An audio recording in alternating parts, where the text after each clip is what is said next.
예배를 귀하게 섬겨주시기 위해서 여러 방면에서 노력하시는 분들 감사드립니다. 사실 하이라이트가 여기까지입니다. 그런 걸 참 많이 느낍니다. 우리가 복음서를 이렇게 천천히 읽어 내려가다 보면 이 베드로라고 하는 제자에게 딱 부딪히게 되는데, 어떤 그 좀 편견 없이 진짜 성경 그 자체를 문맥을 따라서 찬찬히 이렇게 읽어 내려가다 보면 이 베드로가 아주 영웅적인 신앙인으로 그려지기보다는 굉장히 좀 뭔가 울퉁불퉁하고 이랬다 저랬다 하고 약간 이게 뭐지? 이런 생각이 좀 드는 게 사실입니다. 오늘부터 5번에 걸쳐서 우리 그 복음서에 나와 있는 5개의 그 본문들을 통해서 이 베드로가 아주 정말 그 위대한 신앙인이었다기보다는 청맹관이라는 말을 아시는지 모르겠어요. 어려운 한국말인데 진짜 철도 없고 뭔가 울퉁불퉁하고 뭔가 예수님을 제대로 알기까지 상당히 그 자기가 가지고 있었던 예수님에 대한 오해와 예수님의 진짜 모습 사이에서 굉장히 왔다 갔다 하면서 뭔가 고민을 많이 한, 그러면서 뭔가 연마되고 다듬어지고 교정된 흔적이 있는 그 베드로를 우리가 한번 추격해 보려고 합니다. 왜 제가 이런 생각을 하게 되었냐면, 예수님이 소위 그 수제자로 알려진 베드로를, 그 베드로가 처음부터 신앙이 대단해서가 아니라 그를 정말 그런 자리까지 서서히 몰아가시고 정말 그런 것들을 집어넣어 주시고 그렇게 눈을 띄워주시고 그렇게 고백하도록 이끌어내시고 그 고백대로 살 수 있도록 주님께서 심지어는 나가 자빠지고 깨지고 터졌을 때도 다시 불러서 회복시키셨다고 한다면, 그 주님이 우리에 대해서도 그렇게 하실 것이라고 하는 기대와 고백이 있어서 그렇습니다. 정말 날마다 숨쉬는 순간순간마다 그렇게 해주실 것이라고 하는 기대도 있고 소원도 있고 믿음도 있어서 여러분과 함께 그걸 좀 나누려고 합니다. 오늘 이 본문 말씀에 보면 예수님이 딱 3마디로 베드로라는 사람의 인생을 그냥 송두리째 바꿔버리시는 모습을 봅니다. 먼저 여기 보니까 4절에 시몬 베드로에게 이르시되 깊은 데로 가서 그물을 내려 고기를 잡으라 하는 말씀이 있습니다. 여러분에게 한 가지 묻겠습니다. 오늘 이 본문 전에 예수님이 베드로를 아셨을까요? 모르셨을까요? 이렇게 얘기하면 우리 교회 오래 다닌 사람들이 하는 말이 있습니다. 주님은 모든 것을 다 아십니다. 나 이렇게 얘기하면 정말 너무 얄미워요. 이렇게 얘기하는 사람들. 그렇게 얘기하지 말고, 제가 아까도 말씀드렸죠. 문맥을 보면서, 앞뒤 문맥을, 그 콘텍스트를 보면서 그런 흔적이 있나 없나를 봐야 하는데 있습니다.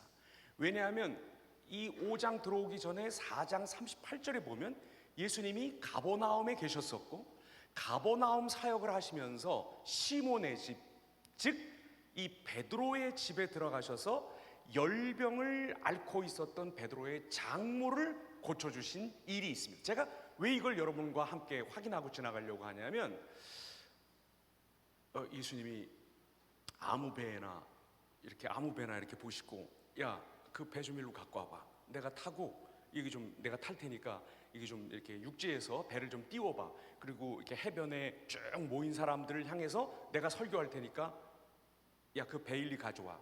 그러면 일면식도 없는데 예수님께 막 드리고, 예수님이니까 그렇게 하신다. 물론 그렇게 하실 수 있습니다. 그리고 그런 일도 있고요. 그러나 성경을 찬찬히 읽다 보면 예수님께서 의외로 굉장히 관계 속에서 미리 알게 하시고 아는 것 속에서 일하시는 모습을 우리에게 보여줍니다. 가버나움에서 베드로 장모를 고쳐주신 일이 있으니까 아시는 거죠. 얘가 베드로구나. 얘가가 아니지. 사실은 베드로가 예수님보다 연세가, 나이가 한참 위였을 것 같으니까, 근데 우리끼리니까, 그리고 나중에 천국 가서 만나면 생까면 되니까 그냥 얘라 그러십시다. 얘가 베드로구나.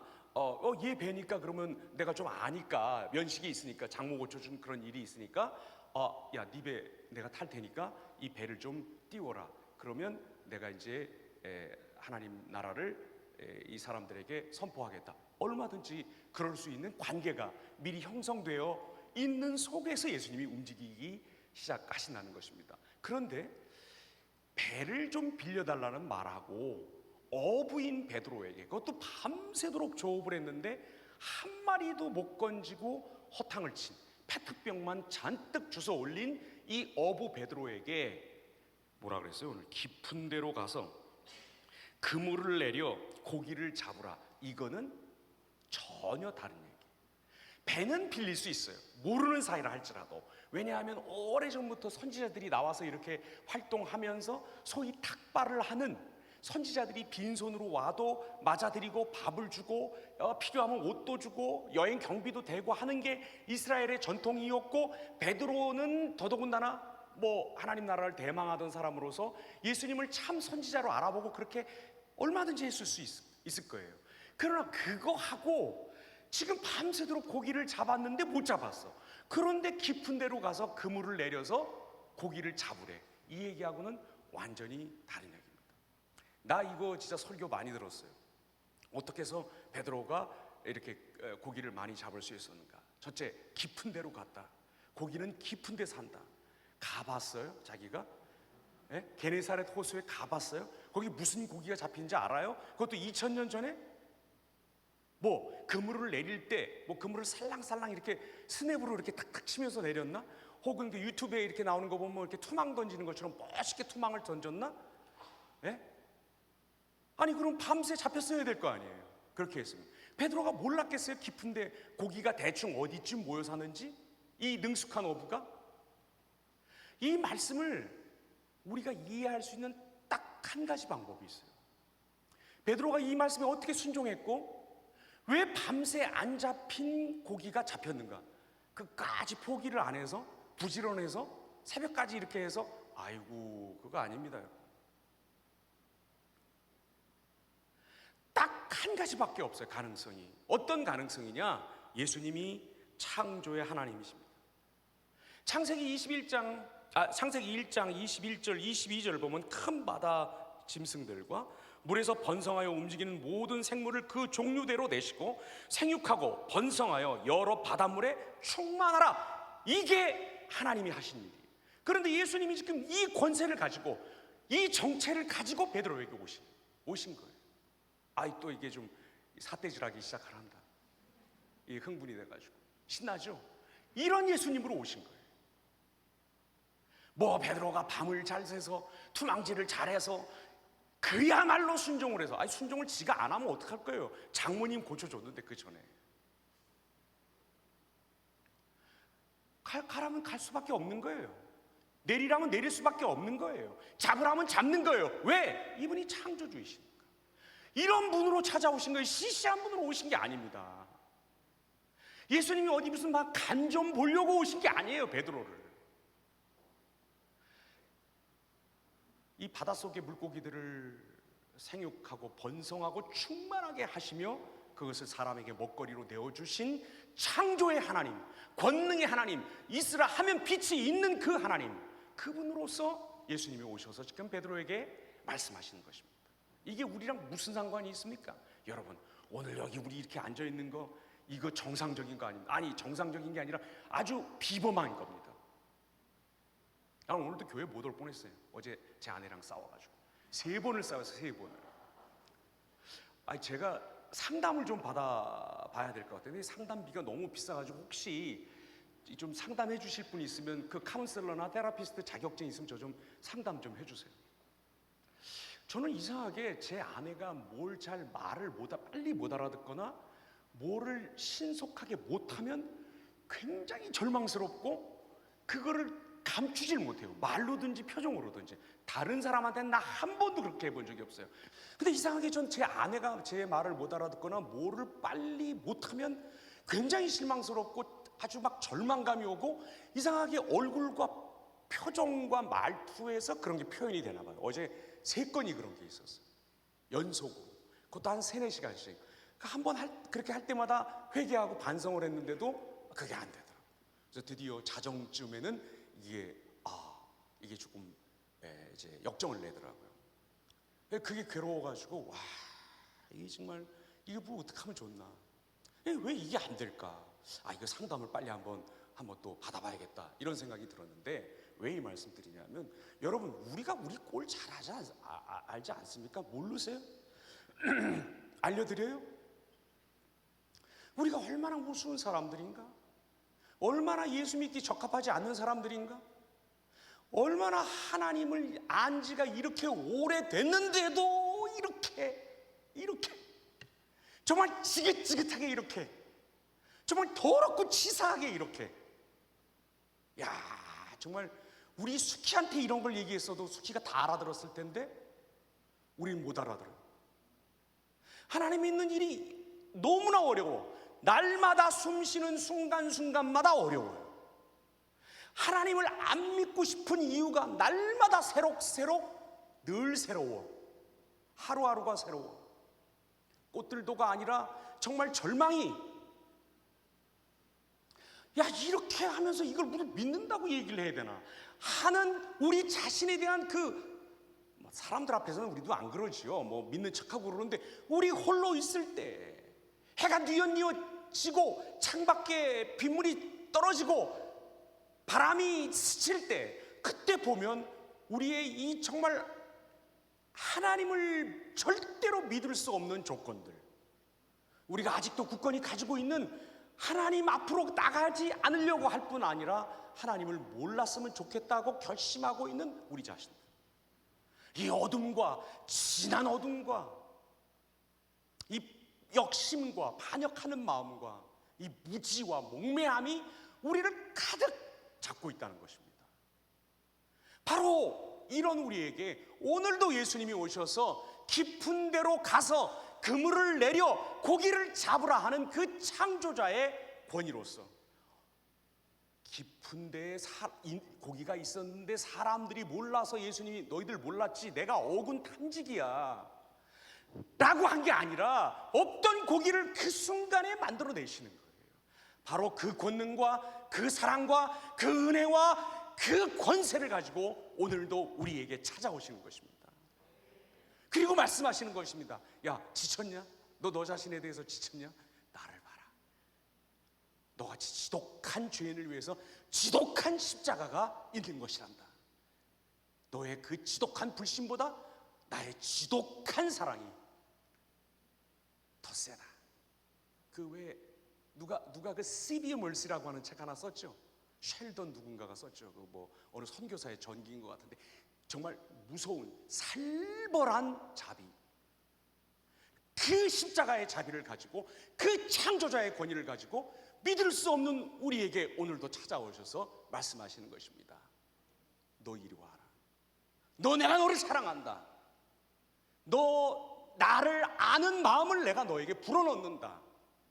네 눈을 띄운다. 너를 세운다. 너를 붙든다. 너를 보낸다 하고 말씀하시는 창조 하나님의 권능이 오늘 우리에게 있기 때문에, 오늘 진짜 날마다 숨쉬는 순간순간마다 어려움이 있지만, 하나님 안 믿을 이유가 있지만, 도망가고 싶지만, 하나님이 우리를 베드로를 그렇게 하셨던 것처럼 창조자의 권위로 우리에게 신심을, 믿는 마음을 안에 넣어주시고, 그 마음이 떨어지지 않도록 붙드시며 계속해서 그걸 키워가시며 우리를 오늘도 만나고 계시는 것입니다.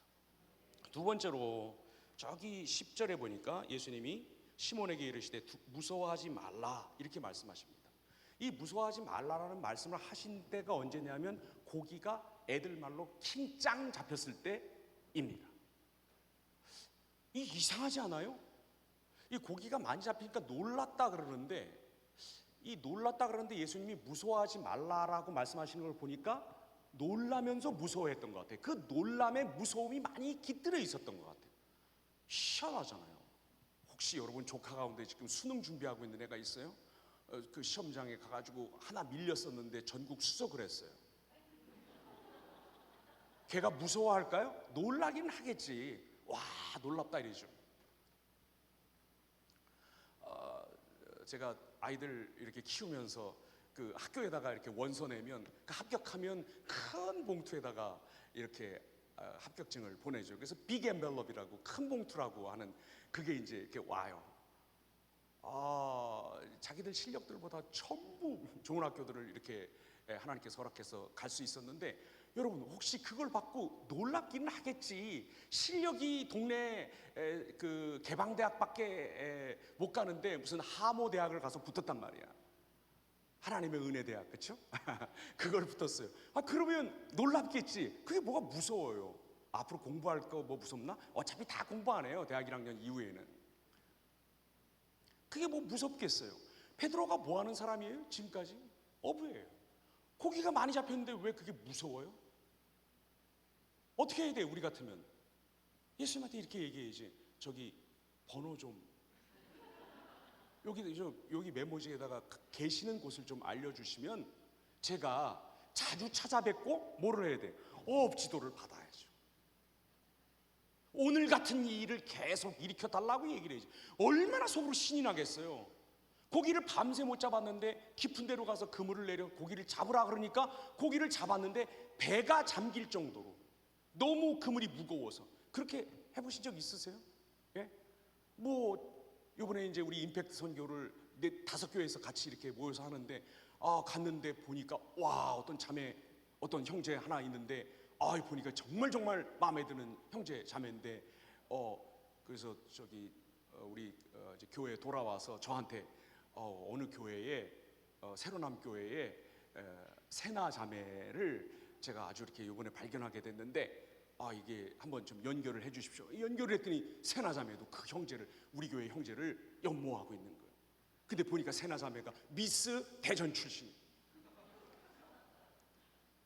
무섭나요? 이렇게 하면? 얼마나 좋아요. 이렇게 하면 뭐라 그러겠어요? 목사님, 어떻게 왜 우리가 선교를 1년에 그렇게 연합 선교를 한 번밖에 안 갑니까? 매달 갑시다 우리. 이렇게 해야 되잖아요. 뭐가 무서워요 그게? 뭐가 무서워요? 예수님한테 그 방법을 가르쳐도, 아니 예수님과 같이 있어야지. 예수님 모시고 있어야지. 예수님 꼭 붙들고 있어야지. 뭐가 무서워요? 뭐가 무서워?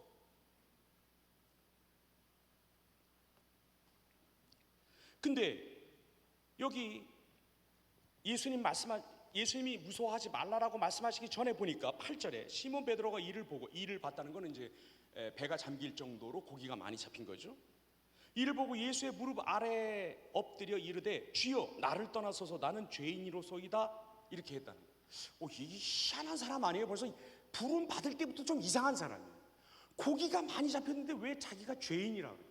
수능 점수가 높은데 저는 죄인입니다 이러는 거예요. 이번에 어떻게 일을 열심히 잘 하셔가지고 연봉이 올랐는데 저는 죄인입니다 그러는 거예요. 사장님한테 가가지고 뭐 어디 투자를 하나 했는데 집을 하나 사놨는데 뭘 했는데 그게 올랐어요. 근데 나는 죄인입니다 그러는 거예요. 이게 왜 죄인일까요? 뭐 때문에 그러는 걸까요? 우리는 죄를 자꾸 어떤 위반으로만 생각을 해요. 뭘 안 한 거, 뭐를 어긴 거. 그렇죠. 그거 죄는 죄죠. 사기친 거, 성폭행한 거, 인격 모독하고 한 거, 그 다음에 뭐 게을렀던 거, 사기는 뭐 벌써 쳤구나. 아무튼 사람 이렇게 죽인 거, 속인 거, 이런 것들. 그렇게 위반한 것만을 죄인이라고 생각해요. 죄라고 생각해요. 베드로가 이전에 깡패였습니까? 아니요. 하나님 나라 기다리면서 열심히 고기 잡고, 베드로가 요한복음에 보면 세례 요한의 세례받는 운동에 세례 요한의 제자였던 흔적이 있어요.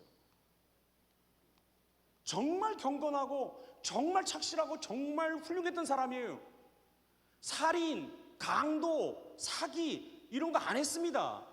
근데 왜 죄인이라 그럽니까? 위반을 안 했는데 왜 죄인이라 그럽니까? 죄가 어떤 뜻의 어떤 의미의 죄가 있냐면, 뭘 위반하는 것도 죄지만 하나님의 그 찬란한 창조주의 영광에 거기에 이르지 못하는 것, 하나님이 우리 인생들을, 세계를 향해서 갖고 계신 그 의도를 모르는 것, 그 의도에 닿을 수 없는 것, 그 앞에서 너무나 누추하고 너무나 가난하고 너무나 찌그러져 있고 너무나 구두에 밑창에 붙은 껌처럼 철썩철썩 밑에 달라붙어 있는 거. 도무지 하나님의 영광을 마주할 수 없는 누더기를 입고 있는 거. 오늘 담임 목사님 설교에 의하면 자기 옷을 입고 있는 거. 그걸 본 거예요, 베드로가.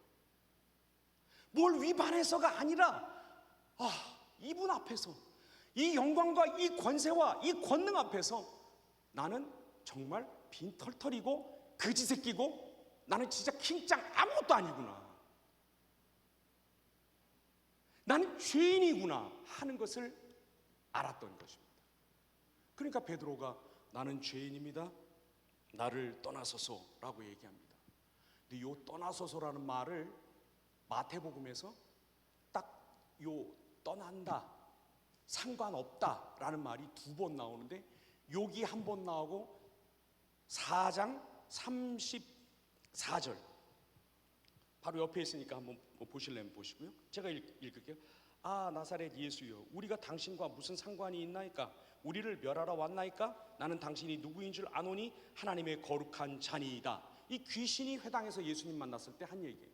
무슨 상관이 있습니까? 놔두세요, 가세요, 그냥 가시라니까요 라고 말하는 사람이 말하는 게 2번 나오는데, 한 번은 베드로가 말하는 것이고 한 번은 여기 귀신이 말하는 거예요. 예수님이 어떤 분입니까? 가란다고 가는 분이 아닙니다. 예수님이 무서워하지 말라고. 그래, 가? 너 죄인이야? 이제 알았냐? 내가 누군지 알았냐? 그럼 갈게, 바이 하고 등 돌려서 가신 분이 아닙니다. 그렇게 가시면 멸망입니다. 그건 화 있을진저 되는 것입니다. 그건 끝나는 겁니다. 그거는 구원의 문이 닫히는 겁니다. 예수님이 가지 않으십니다. 떠나지 않으십니다. 오히려 무서워하지 말라고 말씀하십니다. 무서워하지 말라는 거는 무서운데 어떻게 한번 정신을 차려봐, 우왕청심환이라도 먹어봐. 뭐라 그래, 왜 우리 캄보디아 선교 가면 갖고 오는 거 있잖아요. 나도 이게 자꾸 하는데 그 뭐지, 호랑이 기름, 그거라도 코 밑에 칠해봐, 이런 얘기가 아니에요. 예수님을 왜 무서워하고 있어요? 지금 무서워할 만하니까 창조주가 자기 눈앞에 나타났는데, 그 창조주의 영광 앞에 벌거벗어 있는, 정말 말라 비틀어진, 쫙쫙 갈라진 거북이 등 같은 그런 자기를 보고, 그냥 온갖 벌레 구더기에 쌓여있는 자기 모습을 보고 그 취하고 냄새나는 자기 자신을 발견하고 예수님 보고 떠나라고 하는 거예요.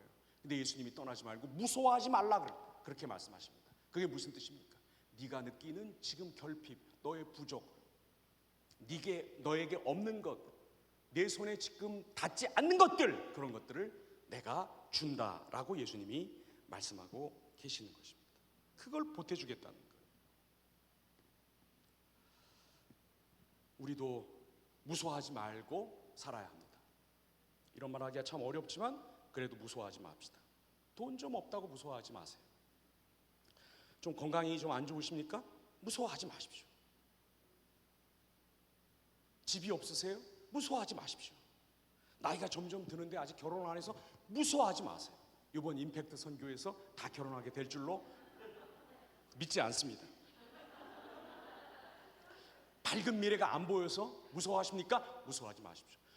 우리가 바로 이 창조주 하나님이신 예수님이 우리에게 나를 따르라고 말씀하신 것이 맞다면, 그분이 그분이라면 주님은 우리가 원한 대로는, 우리가 원한 그 모습대로는 아닐지 몰라도 우리를 채우시며 우리를 세우시며 우리의 눈을 열어주시며 우리를 안도시키시며 우리에게 있어야 하는 그것들을 정말 다시 한번 날마다 숨쉬는 순간순간마다 공급해 주시며 우리를 이끌어 나가실 것입니다.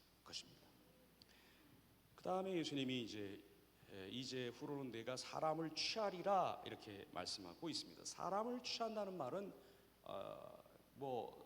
다른 뜻이 아니라 사람을 사로잡아 본다, 생포한다는 뜻입니다. 전쟁에서 포로들을 이렇게 죽이지 않고 잡는 거, 바로 그런 모습입니다. 근데 좀 이상하죠? 왜? 베드로는 어부인데 갑자기 군인이 하는 일을 부탁하고 계신 것입니다. 고기는 잡아 먹으려고, 잡아먹으려면 죽어야 하니까 고기는 죽여서 잡아먹으려고 잡는데 사람은 생포해서 어떻게 하려고 하는 것입니까? 그가 전에 매여있던 그 모든 것들로부터 그를 풀어서 그를 자유롭게 하려고 사람을 잡아오는 일을 새롭게 하는 것입니다. 바로 이런 일을 주님께서 베드로에게 맡기시고 명령하고 계십니다. 이런 삶은 절대로 자기가 먼저 살아보지 않고는 누구를 자유롭게 할 수가 없습니다.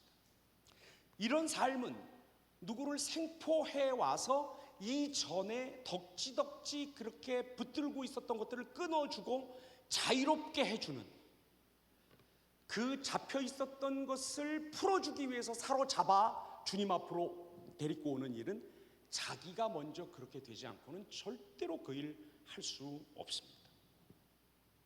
조금 전 베드로는 그 자신이 가지고 있었던 아주 그 절대적인 가난, 하나님 앞에서의 못나고 누추하고 냄새나는 삶의 모습, 형편없는 삶의 모습을 주님께서 무서워하지 말라고 채워주신다고, 고쳐주신다고, 새롭게 불어넣어서 없던 것을 있게 해주시겠다고 하시는 말씀으로 그를 찾아오신 일을 경험했던 사람, 바로 그리고 그 일을 베드로에게 내가 너를 이렇게 한 것처럼 너도 이런 삶을 살게 될 것이다 하고 예수님이 베드로를 부르시고 베드로를 세우시는 모습을 봅니다.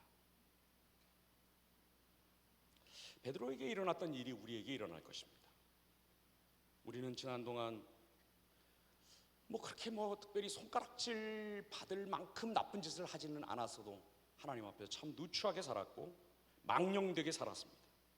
죄와 어둠이 우리를 붙들고 있었고 하나님이 우리에게 그렇게 되도록 하신 모습에 턱없이 미치지 못하는 모습, 그러나 겨우 사람들에게 손가락질 안 받는 정도의 성실, 그런 사회성 어쩌고 그런 거 가지고 겨우겨우 목욕은 안 했는데 그냥 향수만 맨날 갖다가 막 뿌린 그런 모습으로 살아왔습니다. 희망 없이 지혜 없이 쳇바퀴 돌듯이 그렇게 하루하루 우리를 연명하기 위해서 살아왔습니다. 이랬던 우리에게 예수님이 우리의 배뿐만 아니라 이제는 우리 인생 전체를 징발해내시고 내가 네 인생 전체를 나의 선한 싸움에 써야겠다. 그 앞서 너를 먼저 내가 채우니 너도 나가서 이 싸움을 싸우거라 하고 부르시는 그 예수님이 베드로를 그렇게 부르셨고 오늘 우리를 그런 모습으로 찾아오십니다. 이제 우리의 인생은 베드로가 그랬던 것처럼 우리의 것이 아니고 온통 주님의 것입니다. 우리는 어떤 자리에 있든 간에 포로된 사람들을 산채로 예수님께 잡아오는 아주 이상한 군인, 아주 이상한 삶을 살게 될 것입니다. 베드로가 그랬던 것처럼, 이 베드로에게 이 일이 일어났던 것처럼 우리에게 이 일이 일어날 것입니다. 여러분, 물고기 잡는 거에 너무 현혹되지 마시기 바랍니다. 말씀드린 것처럼 베드로는 풍어를 주신 예수님을 어업 고문으로 자기 배의 선장으로 모시지 않았습니다. 여기 마지막으로 11절에 보니까 그들이 배들을 육지에 대고 모든 것을 버려두고 예수를 따르니라. 조금 전에 그렇게 놀라웁게 여겼던 고기조차도 버려두고 예수님을 따랐습니다. 고기고 뭐고 배고 그물이고 아버지고 어머니고 뭐고 다 버려두고 예수님을 따랐습니다. 예수님이 우리에게 해주시는 이 현실 속에서 우리가 살아갈 수 있도록 해주시는 그 많은 감사한 것들, 또 기도해야 되는 것들, 믿음을 가지고 구하며 나가야 되는 것들, 그것들을 구하지 말라는 얘기가 아니라 그것들이 우리에게 베드로가 겪었던 풍어의 모습으로 우리를 찾아온다 할지라도, 우리 눈앞에 그게 벌어진다 할지라도 그것 자체에 현혹되지 말라는 것입니다. 그것들은 구실입니다. 하나님을 하나님으로 알아보게 하기 위한, 주님 앞으로 우리를 더 가깝게 끌어내기 위한 매듭 같은 것입니다. 주님은 기도하면 우리에게 그 어떤 것도 주십니다. 하지만 우리는 허락된 그 어떤 것도 놓고 주님을 따라가는 이상한 제자들, 이상한 베드로들이 되기를 바랍니다. 나누시고 이후 정리하시기 바랍니다.